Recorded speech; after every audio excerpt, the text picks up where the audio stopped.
তোমার শঙ্খ ধুলায় পড়ে কেমন করে সইব? বাতাস আলো গেল মোরে, এ কি রে দুর্দৈব। লড়বি কে আয় ধ্বজাবে, গান আছে যার ওঠ না গে।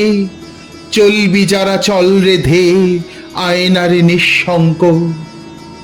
ধুলায় পড়ে রইল চেয়ে ওই যে অভয় শঙ্খ। তোমার কাছে আরাম চেয়ে পেলেম শুধু লজ্জা। এবার সকল অঙ্গ ছেয়ে পরাও রণসজ্জা। ব্যাঘাত আসুক নব নব, আঘাত খেয়ে অচল রব। বক্ষে আমার দুঃখে তব বাজবে জয় ডঙ্ক। দেব সকল শক্তি, লব অভয় তব শঙ্খ। প্রায় 10 মাস আগের কথা। কর্মস্থলের এক দুঃসহ রাত্রি যখন সমাজের মুখে চুনকালি লেপে বয়ে আনে দুঃসময়ের গল্পগাথা, তখন প্রতিবাদী বাঙালি স্বাধীনতা দিবসের প্রাক মুহূর্তে রাস্তায় এসে দাঁড়ায় সেই বিকৃত পুরুষের বিফল বিভেদকামী আস্ফালনের বিরুদ্ধে। প্রতিবাদ মুখরতার স্বর মধ্যরাতের নিকষ কালো নিস্তব্ধতা চিরে জ্বালিয়ে দেয় আশার আলো। বয়ে আনে নতুন দিনের স্বপ্ন, এক নিষ্কলঙ্ক সমাজের প্রতিশ্রুতি, যেখানে নারী, প্রকৃতি ও মানব জীবনের সূক্ষ্ম অনুভূতি এবং আধুনিকতার এক অপরূপ মেলবন্ধনে আবদ্ধ হয় মানব জাতি। সারা দেশ অপার বিস্ময়ে তাকিয়ে থাকে এক অভূতপূর্ব নারী শক্তির জাগরণের দিকে, যে চেতনার জন্ম একদিন হয়েছিল রবীন্দ্র নজরুলের মতো প্রতিভার হাত ধরে।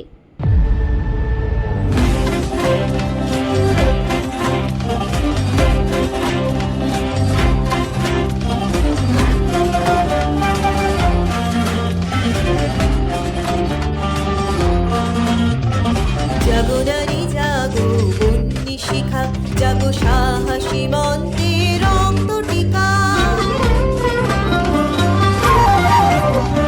জাগো নারী জাগো, বন্যী শিখা জাগো, সাহসী মন্ত্রে রক্ত টিকা।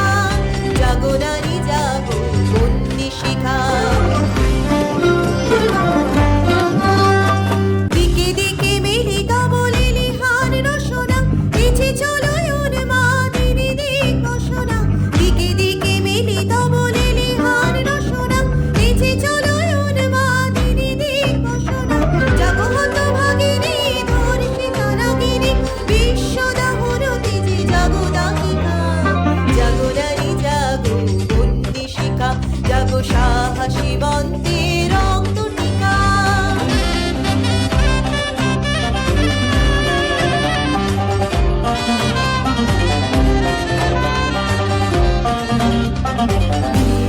জ্বলে ওঠো ধুমায়িত অগ্নি, জাগো মাতা কন্যা বধূ ছায়া ভগিনী। পতিত ধারিণী স্বর্গ স্খলিতা, জাহ্নবী সমবেগে জাগো পদদলিতা। মেঘে অনুবালা বর্ষের উজালা, মেঘে অনুবালা বর্ষের উজালা। চির বিজয়িনী জাগো জয়ন্তিকা। জাগো নারী জাগো, বন্যী শিখা জাগো, সাহসী মন্ত্রে রক্ত টিকা। জাগো নারী জাগো, বন্যী শিখা জাগো, নারী জাগো, বন্যী শিখা জাগো, নারী জাগো, বন্যী শিখা।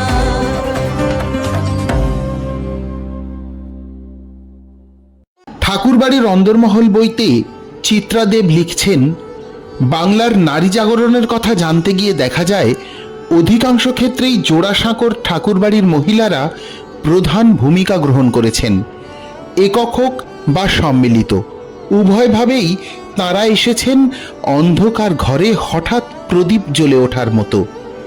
প্রথম উষার সবটুকু লালিমা নিজের গায়ে মেখে ব্রাহ্ম সমাজের শিক্ষায় অনুপ্রাণিত এই ঠাকুরবাড়ির মহিলারাই যেন সারা দেশের ঘুম ভাঙাবার ভার নিয়েছিলেন।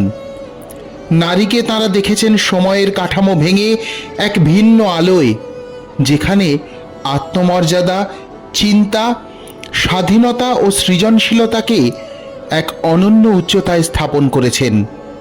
তাঁদের দৃষ্টি কেবল নারীর সামাজিক অবস্থানেই সীমাবদ্ধ ছিল না, বরং নারী ছিল যবনের এক শক্তিশালী আধার, যার মাধ্যমে মানব সভ্যতা খুঁজে পায় নতুন পরিচয়।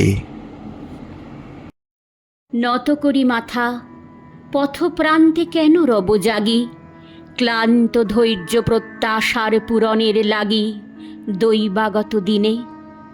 শুধু শূন্যে চেয়ে রব, কেন নিজে নাহি লব চিনে সার্থকের পথ, কেন না ছুটাব তেজে সন্ধানের রথ, দুর্ধর্ষ অশ্বেরে বাঁধি দৃঢ় বলগা পাশে, দুর্জয়ে আশ্বাসে। দুর্গমের দুর্গ হতে সাধনার ধন, কেন নাহি করি আহরণ প্রাণ করিপন।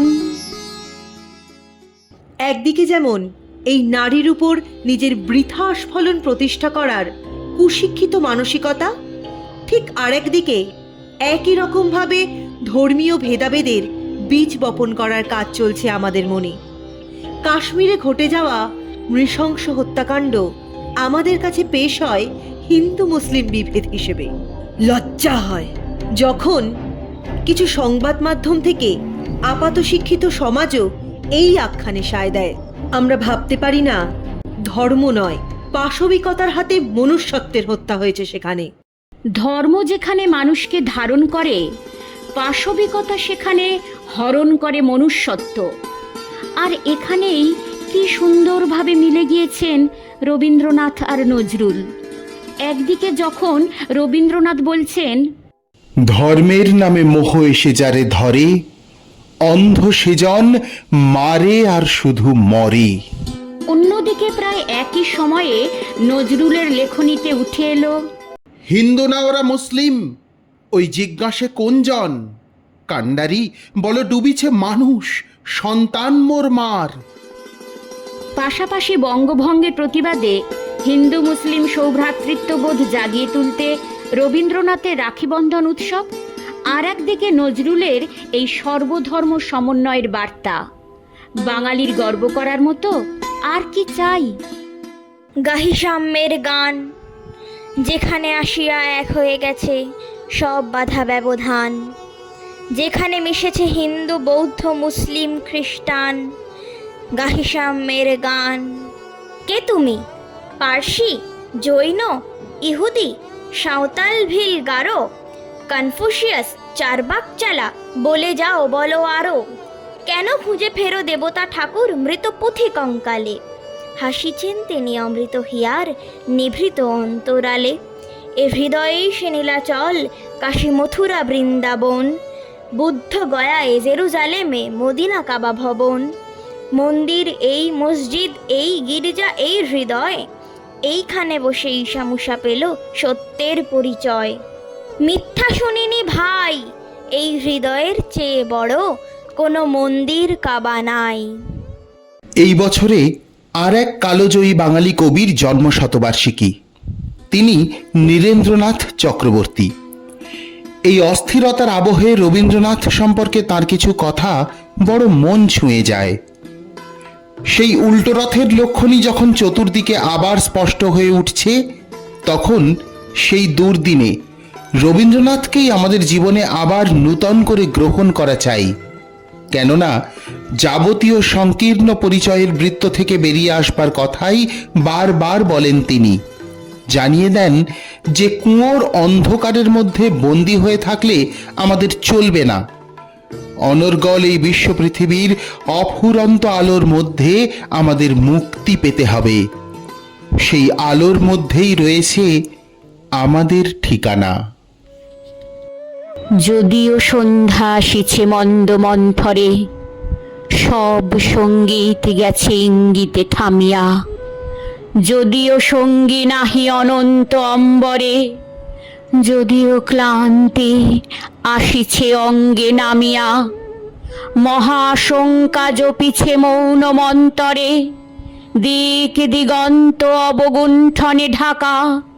তবু বিহঙ্গ, ওরে বিহঙ্গ মোর, এখনি অন্ধ, বন্ধ করো না পাখা।